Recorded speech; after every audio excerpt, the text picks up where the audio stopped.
Shalom, selamat malam saudara-saudaraku yang saya kasihi dalam Tuhan Yesus. Kembali berjumpa dengan saya Pendeta Ribrata Salata lewat sapaan firman Tuhan pada malam hari ini melalui channel Berita Injil edisi hari Senin tanggal 8 Agustus tahun 2022. Kiranya saudara-saudara semua dalam keadaan sehat, kuat, penuh sukacita, penuh damai sejahtera dan senantiasa dilimpahi berkat-berkat Tuhan. Mari saudara kita siapkan hati dan pikiran kita. Kita akan membaca dan merenungkan firman Tuhan. Tapi sebelumnya kita minta tuntunan Roh Kudus. Kita berdoa. Bapa kami di dalam sorga, Bapa yang kami sapa Bapa di dalam nama Tuhan Yesus. Kami bersyukur kepadamu Tuhan. Karena di sepanjang hari ini kami boleh terus melihat dan merasakan kasih setia Tuhan, penyertaan Tuhan, perlindungan yang terus Tuhan berikan bagi kami. Tuhan masih memampukan kami untuk mengerjakan segala hal yang harus kami kerjakan, tugas dan tanggung jawab kami, pekerjaan kami. Kiranya apa yang kami kerjakan di sepanjang hari ini boleh menyatakan kemuliaan bagi nama Tuhan.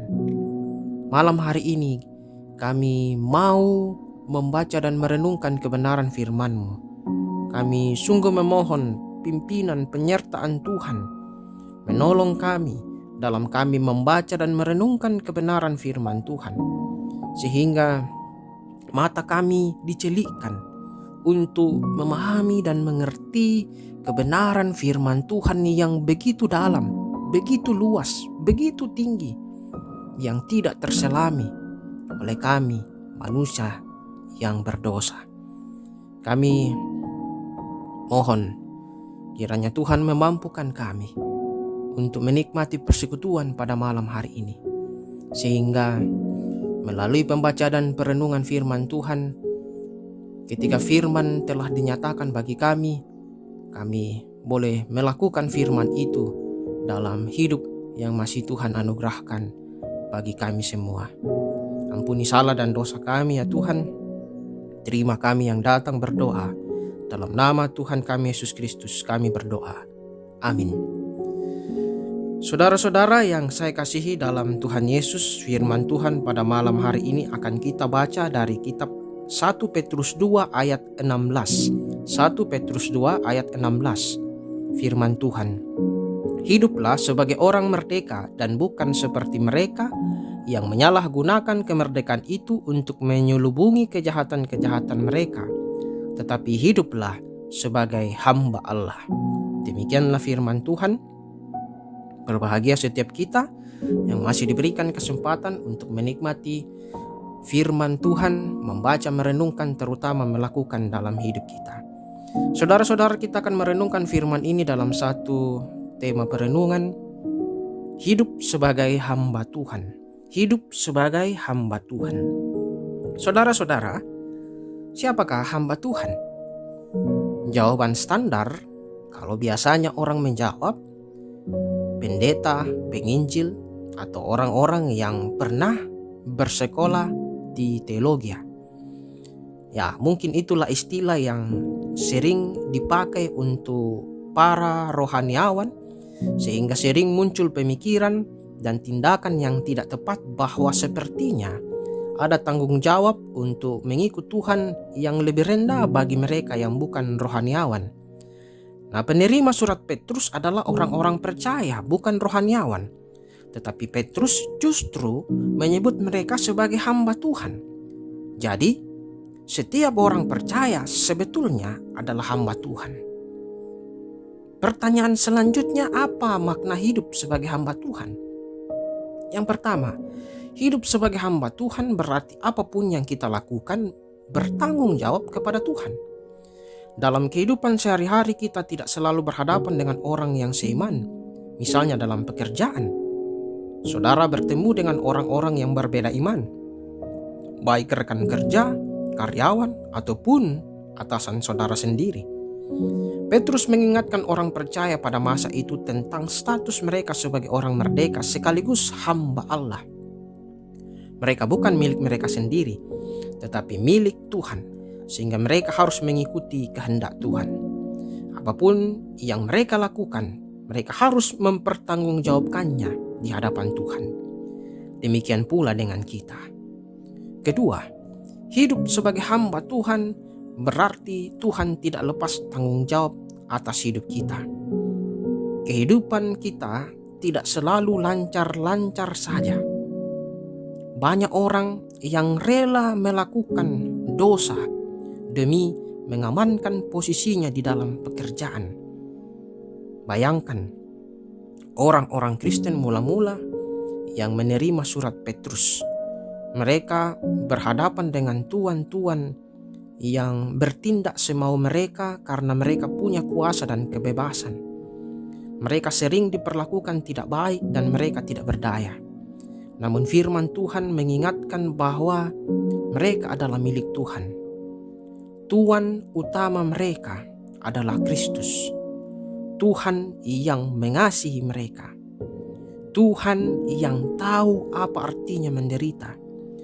Tuhan yang diperlakukan jauh melebihi budak manapun. Tuhan yang sudah berkorban memberikan dirinya untuk menyelamatkan mereka. Hidup sebagai hamba Tuhan adalah suatu sukacita yang teramat besar, karena kita punya Tuhan yang mengasihi dan menyertai kita senantiasa. Setiap orang percaya adalah hamba Tuhan, maka hiduplah menurut status tersebut dan percayalah kepadanya. Mari kita berdoa, saudara. Kami bersyukur kepadamu Tuhan, bahwa melalui firman Tuhan malam hari ini kami menerima satu kebenaran yang sangat penting dan indah, bahwa sebagai orang-orang percaya kami punya status sebagai hamba Tuhan. Hamba yang telah dipilih, diselamatkan oleh Tuhan sendiri di atas kayu salib. Kami punya tanggung jawab untuk senantiasa menjadi hamba-hamba yang melakukan kehendak Tuhan. Mampukan kami Tuhan, agar dalam kehidupan kami senantiasa mengerti kehendak-Mu dan melakukan kehendak-Mu, karena sesungguhnya Engkau adalah Tuhan kami yang jauh melebihi segala tuan-tuan yang lain. Engkau adalah Raja di atas segala raja, dan Engkau sangat mengasihi kami, orang-orang yang berdosa. Kami sungguh bersyukur, kami sungguh bersuka cita oleh karena kebenaran Tuhan yang telah Tuhan nyatakan pada malam hari ini. Kami berdoa untuk saudara-saudara kami yang sakit. Tuhan kiranya berkenan menyembuhkan mereka, memulihkan kesehatan mereka. Tuhan kiranya berkenan memakai setiap upaya-upaya pengobatan yang mereka terima, mereka jalani untuk menyatakan kesembuhan bagi saudara-saudara kami yang sakit. Kami terus punya harapan dan kerinduan kiranya saudara-saudara kami yang sakit boleh pulih, boleh sembuh, dan boleh kembali beraktivitas, menjalankan segala aktivitas, tugas dan tanggung jawab mereka sehari-hari. Kami berdoa untuk keluarga kami dimanapun mereka berada. Kiranya Tuhan memberkati mereka, Tuhan mencukupkan segala kebutuhan-kebutuhan mereka, Tuhan memelihara kehidupan mereka. Kami juga berdoa untuk pemerintah kami. Tuhan berkati, Tuhan terus memberikan kesehatan, kekuatan, hikmat, bijaksana, sehingga mereka boleh mengangkat tugas dan tanggung jawab pemerintahan ini dengan baik, menjalankan tugas dan tanggung jawab ini dengan penuh kesetiaan, penuh tanggung jawab, dan kiranya nama Tuhan dipermuliakan di dalam bangsa dan negara kami ini. Malam hari ini kami akan beristirahat. Tuhan berkati kami, jauhkan kami daripada segala yang jahat. Kiranya kami boleh beristirahat dengan baik, dengan nyenyak. Dan besok pagi atas perkenanan Tuhan kami boleh dibangunkan dengan tubuh yang sehat, melanjutkan segala tugas dan tanggung jawab yang masih Tuhan berikan kepada kami. Ampuni salah dan dosa kami ya Tuhan. Terima kami yang datang berdoa. Dalam nama Tuhan kami Yesus Kristus, itulah Tuhan dan Juru Selamat kami, dan yang juga telah mengajar kami berdoa. Bapa kami yang di sorga, kuduskanlah namamu, datanglah kerajaanmu, jadilah kehendak-Mu di bumi seperti di sorga. Berikanlah kami pada hari ini makanan kami yang secukupnya, dan ampunilah kami akan kesalahan kami, seperti kami juga mengampuni orang bersalah pada kami. Dan jangan bawa kami ke dalam pencobaan, tapi lepaskanlah kami daripada yang jahat, karena Engkaulah yang punya kerajaan dan kuasa dan kemuliaan sampai selama-lamanya. Amin. Selamat beristirahat saudara-saudaraku. Tuhan Yesus memberkati dan selamat malam.